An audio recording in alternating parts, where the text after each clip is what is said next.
Water signs have a notoriously hard time creating or maintaining boundaries, which I think we see with Drew's reckless affection. What makes you soft and gooey, though? You're the wrong gender. I know. Daytime queen Drew Barrymore has gotten a bad rap for being a little handsy with her guests. I do. What? She's like proposing to me. She's a Pisces, and here to break it all down is astrologer Reda Wigle. What is up with our girl, Drew?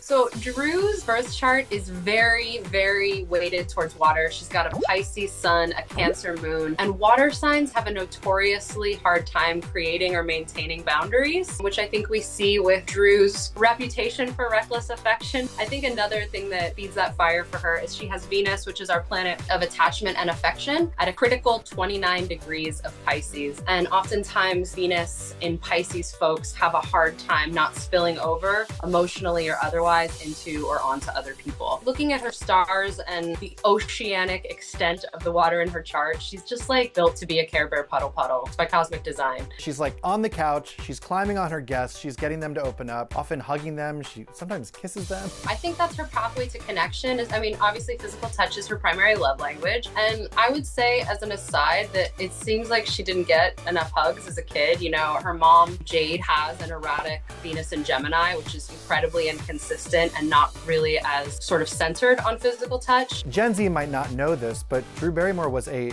child actor. You know, it's a miracle that we get Drew Barrymore at age 50 after the decades of work in Hollywood. I think we're lucky to have her at this point. She's a survivor. For someone with that much water energy, which tends to be kind of really absorptive and takes on the qualities and emotions of other people, it's not an easy thing to wade through, so to speak. Drew has dated, many famous men over the years, Justin Long, Tom Green, and she's currently single right now. She said she's on the dating apps, but she's also mentioned that she's trying to be sensitive about bringing strange men home because she has 2 young daughters. Does this track with her? I think so. Interestingly, with both Justin and Tom, they also have water Venuses, both have Venus in Cancer, so it makes sense that there would be kind of an emotional melding. And I think that, hopefully as we get older, we evolve and actualize and become sort of the higher qualities of our sun sign in particular. And I think with Drew, this really tracks because there's a tendency with Pisces to sort of pedestal a partner, create a narrative of like a dream lover situation,